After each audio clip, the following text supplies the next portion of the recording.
and to our dear champion. I laud the delivery of your privileged speech and showing your commitment and your convictions about the imposition of death penalty. May I state for the record that I am against death penalty. I am strongly, firmly, and passionately against the death penalty. I rise now not to engage in debate with the distinguished gentleman, but just to raise a few points, because I'm sure there would be a proper time, due time, for us to engage in protracted debate on the issue, which certainly will be very contentious and divisive, not only for this chamber, but also for the rest of the country. So I would reserve all my other substantive points in support of my opposition to the reimposition of death penalty. We note for the record that there are several bills calling for the reimposition of death penalty, and the one being sponsored by our champion is only one of them. Gusto ko lang pong maintindihan yung punto de vista ng ating kasamahan sa kanyang pag-propose for the reimposition of death penalty. Ano po ba ang pinakadahilan ng pagpapanukala niyo na ibalik ang death penalty? Is it for deterrence or for retribution? Para po sa akin is mahirap na masabi natin is deterrence dahil hindi natin sinasabi na mahinto because of this death penalty. At least mabawasan yung mga karumal-dumal na krimen na hindi natin gusto at ito ay nakakatulong, no? Nakakatulong sa paglutas ng problema dito sa ating bansa, which is yan ang pangunahin na problema. So wala po sa inyo yung tinatawag na retribution? Retribution na sinasabi ng Bible is a punishment of the wrong doing you have done. So yun po ba ang punto nyo na para parusahan? Ang Bible po nagsasabi is kung basis on you opposing because you basing on of your religious belief, then the Bible says is it's a punishment of the sin that you committed against God and against our government. Kasi sinasabi po ng ating champion na not necessarily for deterrence, for minimization, or to minimize the reduction of crime, especially the heinous crimes. Then if that is the objective, then should it be the proper approach is to put in or to propose measures that will truly come up with more effective law enforcement para mabawasan ng krimen instead of death penalty? Hindi po yan. Alam niyo po, even in the Bible, death penalty is allowed, no? Allowed in the law of God for those considered as heinous crimes. Even we strengthen our policemen, our law enforcement, makakatulong din po yan, pero mas maganda po yung alam ng tao na may death penalty sa ating bansa. At mabawasan at yung gagawa pa lang ng masama, alam nila na kamatayan ang kaparusahan, maaaring mapigilan o mabawasan yung mga kriminalidad dito sa ating bansa. Nakakita na ho ba ang ating kasamahan, nakakita na ho ba ng study showing that indeed death penalty is a deterrence? lalo na mga datos na nagsasabi o na nagpapakita na nung binalik, nung nandyan yung death penalty, bago po ito na abolished sa pamamagitan ng Republic Act 72659, ay bumaba po Alam niyo po, Mr. President, ang rate of criminality. mula noon hanggang ngayon, nung araw po hindi po ganun kalaganap ang droga sa ating bansa. But because of yung sinasabi nga natin, maluwag ang ating batas. Na maluwag ang ating batas, halos lahat ng mga drug lords nandito sa Pilipinas dahil wala namang death penalty para sa drug traffickers. Alam So po kaya ba, dumami po at kinakailangan po siguro natin ito we're talking about the drug traffickers. Lahat naman siguro tayo against sa drugs, no? Bakit natin hindi bigyan katulad ng sa speech ko nga po, sa speech ko na kailangan magkaroon ng pangil ang ating batas para huminto na yung mga ipinagbabawal agwat o illegal na droga. alam po ba ng ating kasamahan na ang thrust or trend ngayon globally is towards abolition of death penalty? At alam po ba ng ating kasamahan na tayo po, ang Pilipinas po, ay signatory to the Second Optional Protocol to the International Covenant on Civil and Political Rights na nagsasabi on whereby we committed ourselves as a state signatory not to reimpose death penalty? Alam po ba? Alam po natin yan na ito po yung treaty na tinatawag no, as long as hindi po override sa ating constitution, no, sa ating constitution, hindi po natin yan ino-honor, no? Ang kaimportante na hindi po maapektuhan ang ating constitution. Hindi niyo po ba kino-consider na pwede naman po na life imprisonment without parole, without commutation of sentence, ang pwede na mas epektibo na paraan para sugpuin yung mga tinatawag niyong heinous crimes instead of the death penalty? Mr. President, kaya nga po mula noon hanggang ngayon dumami po ang mga nagninegosyo ng shabu. Dumami po ang mga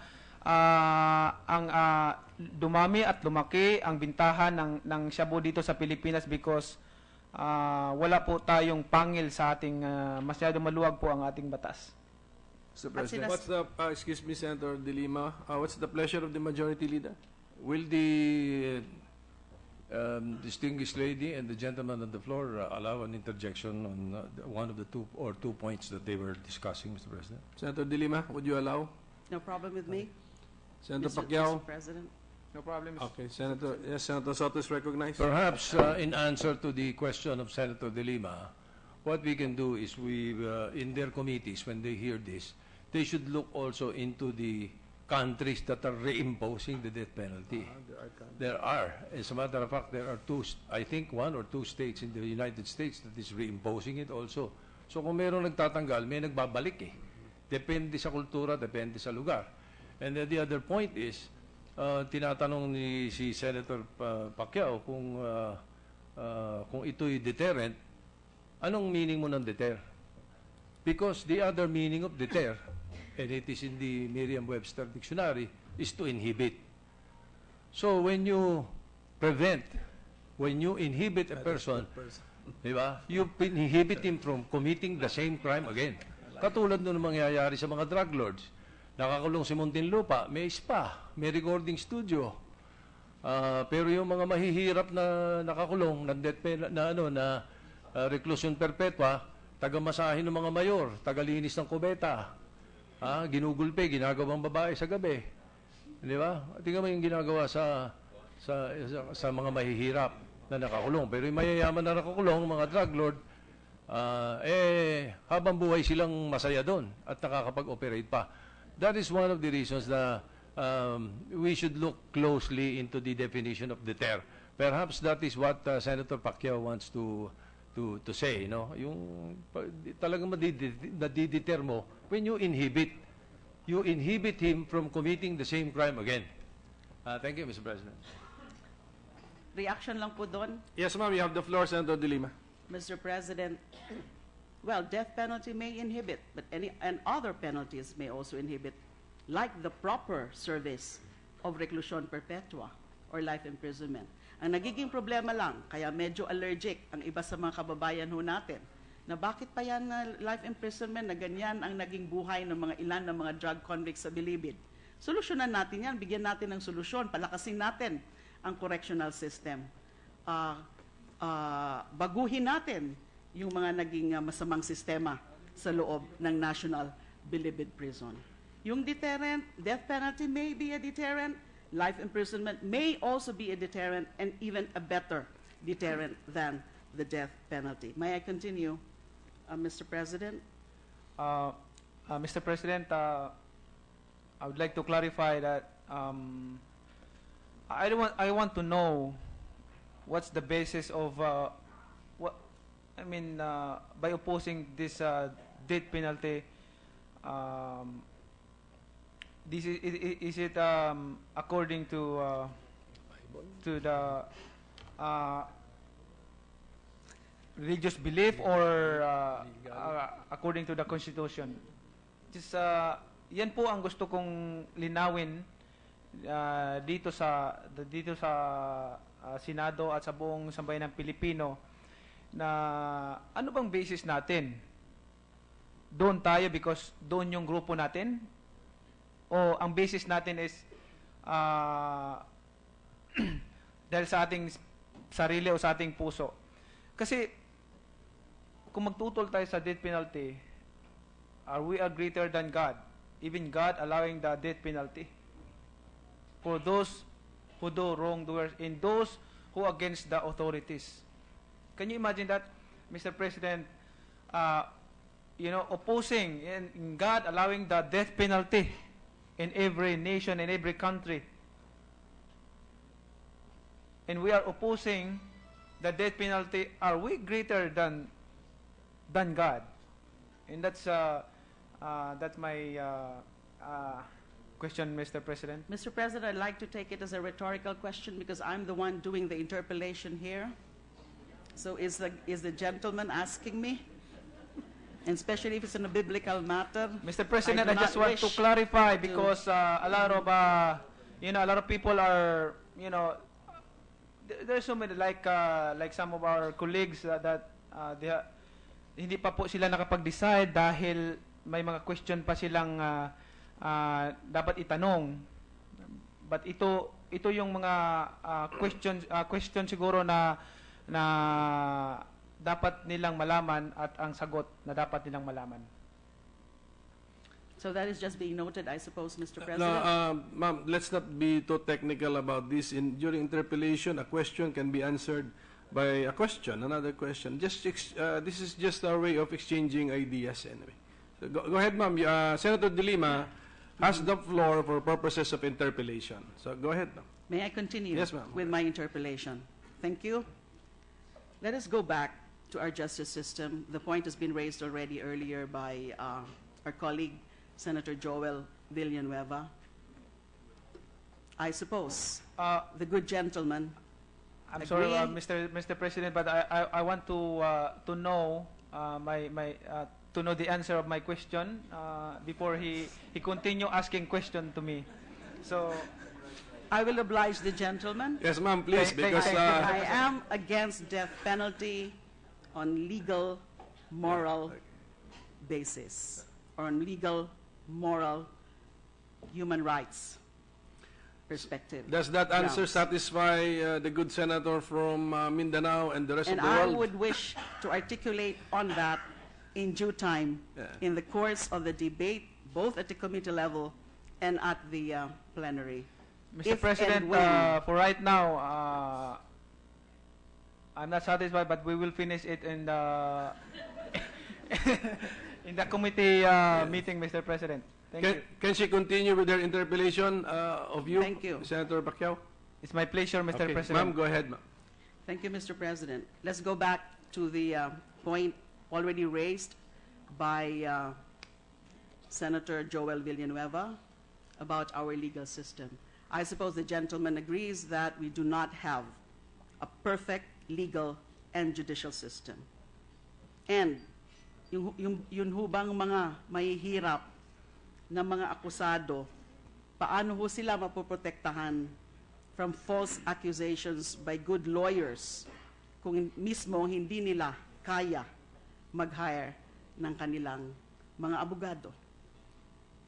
And studies show na yung mga unahong mga napatawan ng death penalty ay karamihan po sa kanila mga mahihirap na mga akusado.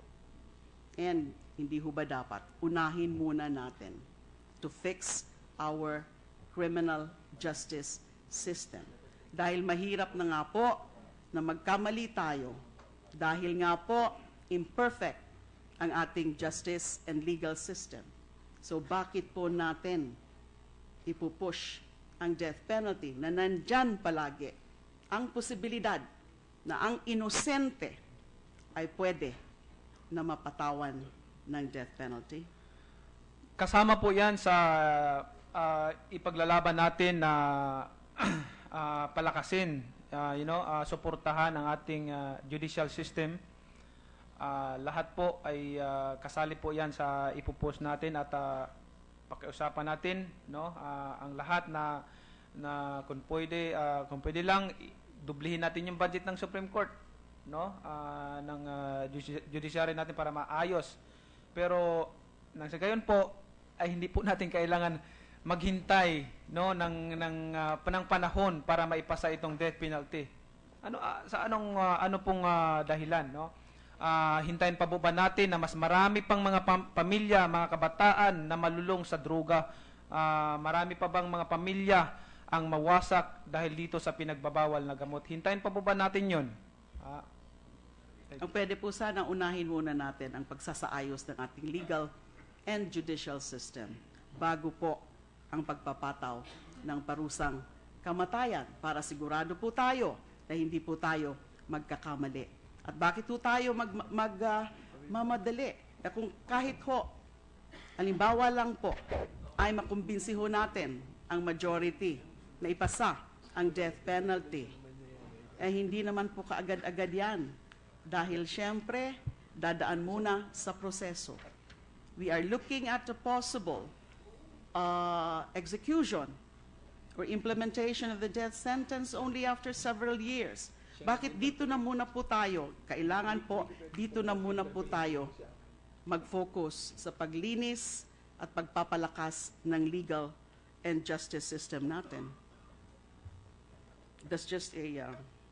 Mr. President, kaya po matagal po umusad yung government natin dahil puro po tayo, dito lang muna tayo, unahin po natin. Bakit po hindi natin kaagad aksyonan ang dapat aksyonan nang sa gayon matapos po natin ang lahat. Kaya po maraming nakabinbin ng mga bills o batas na dapat maipasa at maimplementa sa ating bansa na makatulong para sa makabawas sa pagsugpo ng mga kriminalidad na katulad ng mga karumal-dumal na mga pangyayari, Mr. President. So, sabi ko nga, kailangan isipin natin mabuti anong basis natin to oppose the death penalty for drug traffickers. Next point, Mr. President. Dito po sa panukala niyo, nagko-concentrate po kayo sa drug-related offenses, kung saan gusto niyo po ipa-reimpose yung death penalty. Bakit hindi naman po kaya plunder? Hindi po natin pwedeng isipin yon. Hindi niyo po naisip na pwede rin ho natin ipataw ang death penalty sa plunder? Yan nga po, Mr. President, hindi po tayo makausad, Hindi po tayo makausad kung lahat ay unahin natin. So, paisa-isa, ipasa mo po muna natin tong about sa drug, and then after that, we're going to talk about that. Hindi naman po yan issue na pag-usapan yung mga bagay na yan. But these drug traffickers going around nabibiktima ng mga mahihirap na tao, lahat po ay parami ng parami kung pabayaan po natin yan. So, I think, unahin po muna natin siguro ito. Pakilinaw din po sa amin based on your bill. Ano po ba mismo mga aspeto ng drug-related offenses na ang inyong proposal ay dapat death penalty?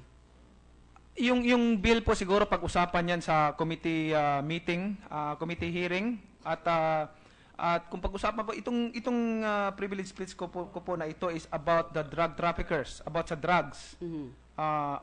Sabi ko nga, I'm sure na lahat naman tayo against the drugs, right? Against pong tayo duda doon. sa lahat, no? Against tayo sa mga drug traffickers, no? Magkasama tayo sa pagsugpo, Mr. President, sa pagsugpo sa mga illegal na drug traffickers na 'yan at mga karumal-dumal na mga pangyayari na nagaganap. Meron lang po kasi akong napansin na dito sa ilan-ilang mga probisyon dito sa bill ng ating kasamahan ay for example, itong sa Section 2 niya, pinapa-amend ang Section 4 of Article 2 of Republic Act No. 9165, otherwise known as the Comprehensive Dangerous Act. So pinapa-amend niya na may mga yung penalty of life imprisonment to death, yung tungkol sa importation, and meron din kayong dinagdag ho dito, yung protector, cuddler, of any violator of the provisions in this section. Bago pong provision ito, ano po? Opo, at excited po ako dyan na pag-usapan yung bagay na yan sa committee meeting. Sa committee meeting po. Okay. Sa ngayon po, those are the points that I'd like to raise. Thank you so much. Thank you. Mga abogado. And studies show na yung mga unahong mga napatawan ng death penalty ay karamihan po sa kanila mga mahihirap na mga akusado. And hindi ho ba dapat unahin muna natin to fix our criminal justice system?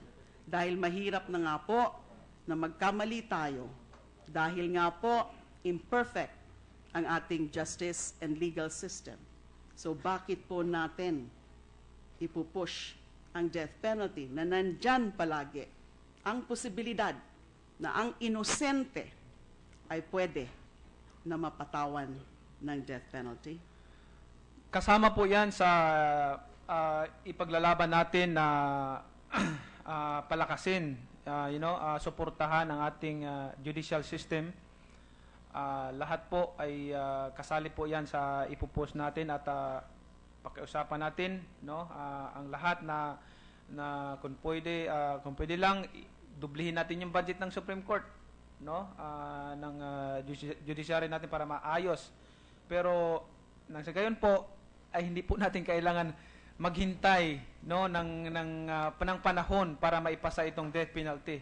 Ano pong dahilan, no? Hintayin pa po ba natin na mas marami pang mga pamilya, mga kabataan na malulong sa droga? Marami pa bang mga pamilya ang mawasak dahil dito sa pinagbabawal na gamot? Hintayin pa po ba natin 'yon? Ang pwede po sana unahin muna natin ang pagsasaayos ng ating legal and judicial system bago po ang pagpapataw ng parusang kamatayan para sigurado po tayo na hindi po tayo magkakamali. At bakit po tayo mamadali? Na kung kahit ho, halimbawa lang po, ay makumbinsi ho natin ang majority na ipasa ang death penalty, eh hindi naman po kaagad-agad yan. Dahil siyempre, dadaan muna sa proseso. We are looking at the possible execution or implementation of the death sentence only after several years. Bakit dito na muna po tayo? Kailangan po, dito na muna po tayo mag-focus sa paglinis at pagpapalakas ng legal and justice system natin. That's just a... Mr. President, kaya po matagal po umusad yung government natin dahil puro po tayo dito lang muna tayo, unahin po natin. Bakit po hindi natin kaagad aksyonan ang dapat aksyonan nang sa gayon matapos po natin ang lahat. Kaya po maraming nakabinbin ng mga bills o batas na dapat maipasa at maimplementa sa ating bansa na makatulong para sa makabawas sa pagsugpo ng mga kriminalidad na katulad ng mga karumal-dumal na mga pangyayari, Mr. President. So, sabi ko nga, kailangan isipin natin mabuti anong basis natin to oppose the death penalty for drug traffickers. Next point, Mr. President. Dito po sa panukala niyo, nagko-concentrate po kayo sa drug-related offenses, kung saan gusto niyo po ipa-reimpose yung death penalty. Bakit hindi naman po kaya plunder? Hindi po natin pwedeng isipin yon. Hindi niyo po naisip na pwede rin ho natin ipataw ang death penalty? Dito sa Senado at sa buong sambayan ng Pilipino, na ano bang basis natin? Doon tayo because doon yung grupo natin? O ang basis natin is dahil sa ating sarili o sa ating puso? Kasi kung magtutol tayo sa death penalty, we are greater than God? Even God allowing the death penalty for those who do wrongdoers and those who against the authorities. Can you imagine that, Mr. President? Opposing and God allowing the death penalty in every nation, in every country. And we are opposing the death penalty. Are we greater than God? And that's my question, Mr. President. Mr. President, I'd like to take it as a rhetorical question because I'm the one doing the interpellation here. So is the gentleman asking me? And especially if it's in a biblical matter. Mr. President, I do just not want to wish clarify to- because a lot of people are, there's so many like some of our colleagues that hindi pa po sila nakapag-decide dahil may mga question pa silang dapat itanong. But ito yung mga question siguro na dapat nilang malaman at ang sagot na dapat nilang malaman.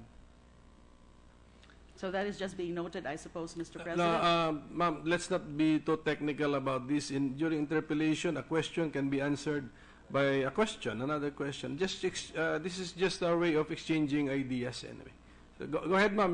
Senator De Lima has the floor for purposes of interpellation. So go ahead, ma'am. May I continue Yes, ma'am. with my interpellation? Thank you.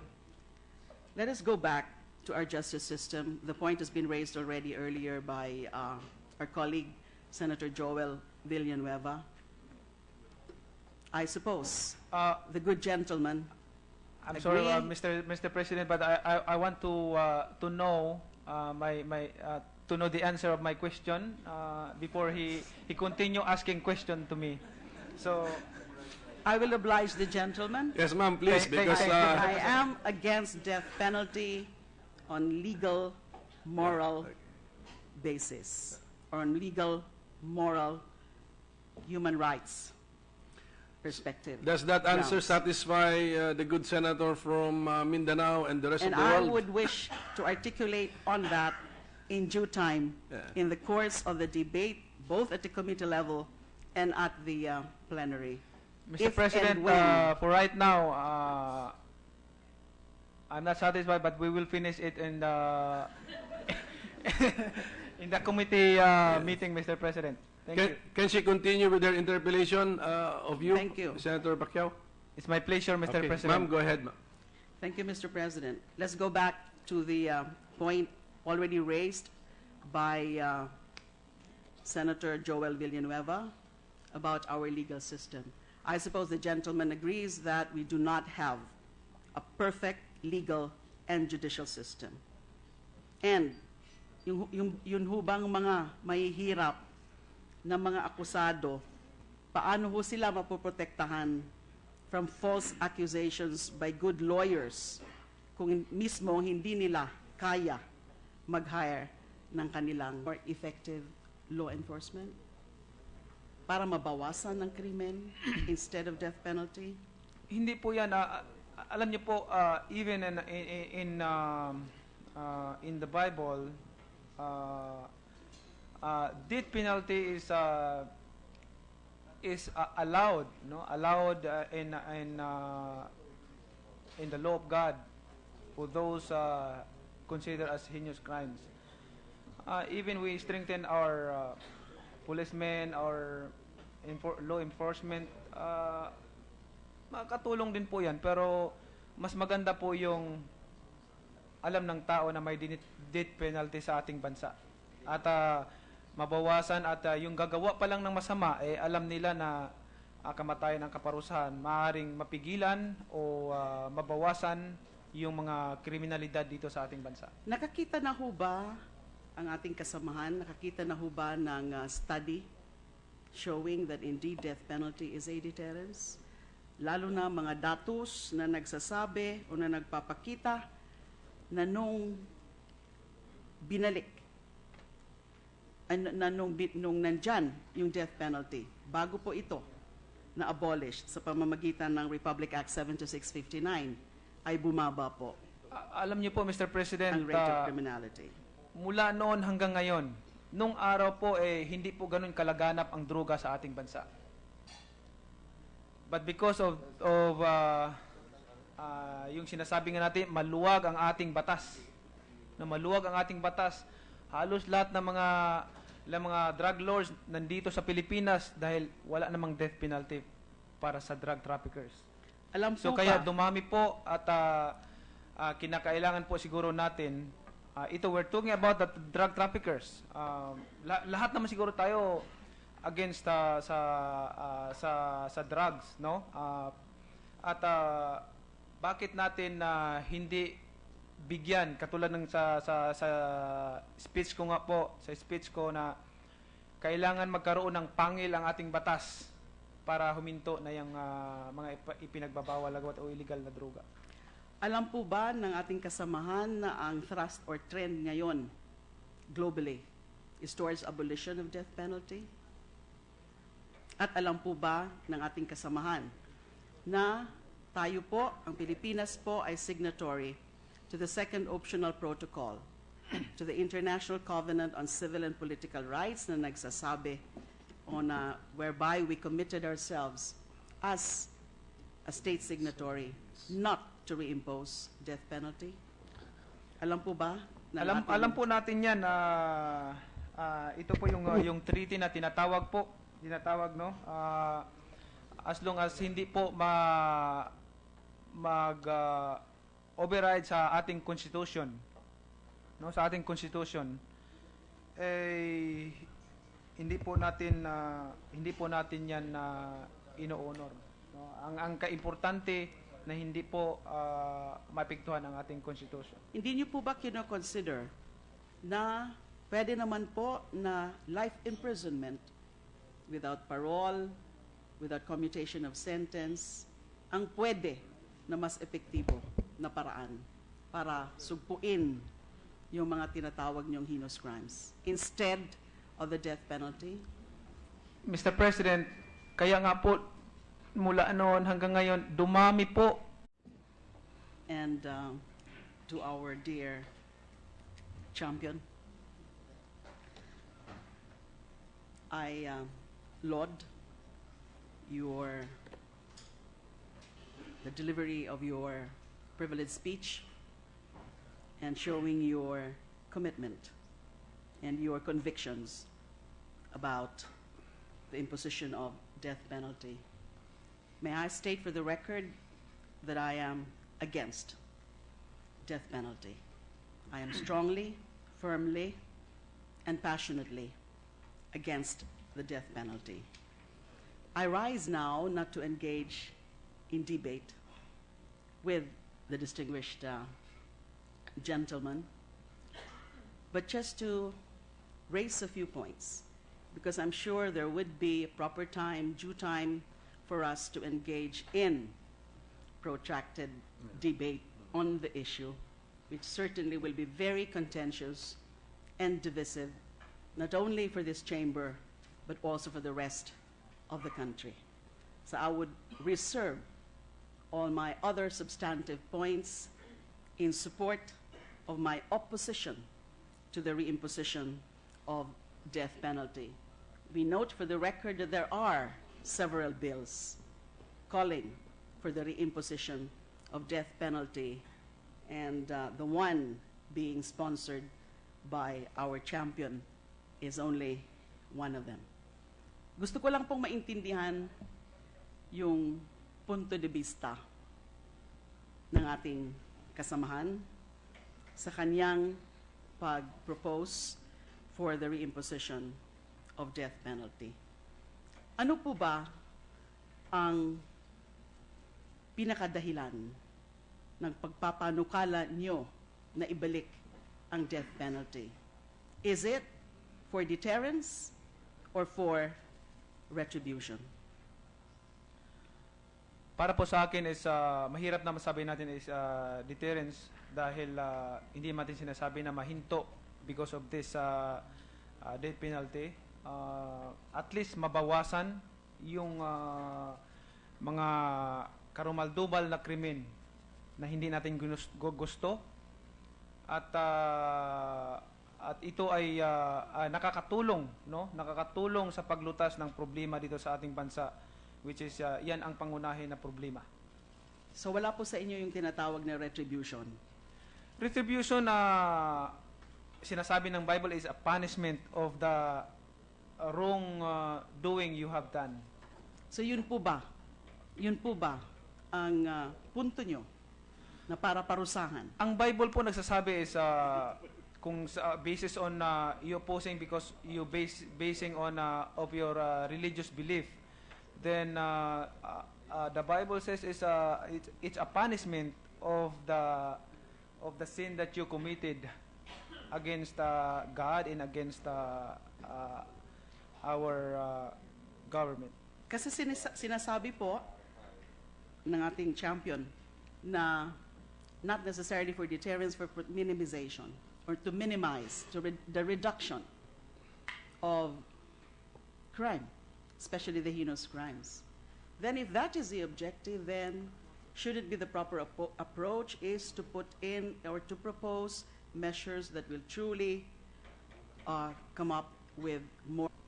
Ang mga nagninegosyo ng shabu, dumami po ang mga dumami at lumaki ang bintahan ng shabu dito sa Pilipinas because wala po tayong pangil sa ating masyado maluwag po ang ating batas. Mr. President, what's the, excuse me, Senator De Lima, what's the pleasure of the majority leader? Will the distinguished lady and the gentleman on the floor allow an interjection on one of the two points that they were discussing, Mr. President? Senator De Lima, would you allow? No problem with me, Senator Mr. Pacquiao? President. No problem. Okay, Senator Soto is recognized. Perhaps in answer to the question of Senator De Lima, what we can do is in their committees, when they hear this, they should look also into the countries that are reimposing the death penalty. There are. As a matter of fact, there are I think one or two states in the United States that is reimposing it also. So kung mayroong nagtatanggal, may nagbabalik eh. Depende sa kultura, depende sa lugar. And the other point is, tinatanong si Senator Pacquiao kung ito'y deterrent, anong meaning mo ng deter? Because the other meaning of deter, and it is in the Merriam-Webster dictionary, is to inhibit. So when you prevent, when you inhibit a person, di ba? You inhibit him from committing the same crime again. Katulad nun mangyayari sa mga drug lords. Nakakulong si Muntinlupa, may spa, may recording studio. Pero yung mga mahihirap na nakakulong na reclusion perpetua, taga-masahin ng mga mayor, taga-linis ng kubeta, ginugulpe, ginagawang babae sa gabi. Di ba? Tingnan mo yung ginagawa sa mga mahihirap na nakakulong. Pero yung mayayaman na nakakulong, mga drug lord, habang buhay silang masaya doon at nakakapag-operate pa. That is one of the reasons that we should look closely into the definition of deter. Perhaps that is what Senator Pacquiao wants to say, no? Yung talagang nadideter mo when you inhibit him from committing the same crime again. Thank you, Mr. President. Reaction lang po doon, Yes, ma'am, you have the floor, Senator De Lima. Mr. President. Well, death penalty may inhibit, but and other penalties may also inhibit, like the proper service of reclusion perpetua or life imprisonment. Ang nagiging problema lang, kaya medyo allergic ang iba sa mga kababayan ho natin, na bakit pa yan na life imprisonment na ganyan ang naging buhay ng mga ilan ng mga drug convicts sa Bilibid. Solusyonan natin yan, bigyan natin ng solusyon, palakasin natin ang correctional system. Baguhin natin yung mga naging masamang sistema sa loob ng National Bilibid Prison. Yung deterrent, death penalty may be a deterrent, life imprisonment may also be a deterrent and even a better deterrent than the death penalty. May I continue, Mr. President? Mr. President, I would like to clarify that I want to know what's the basis of by opposing this death penalty. Is it according to the religious belief or according to the Constitution? Just yan po ang gusto kong linawin dito sa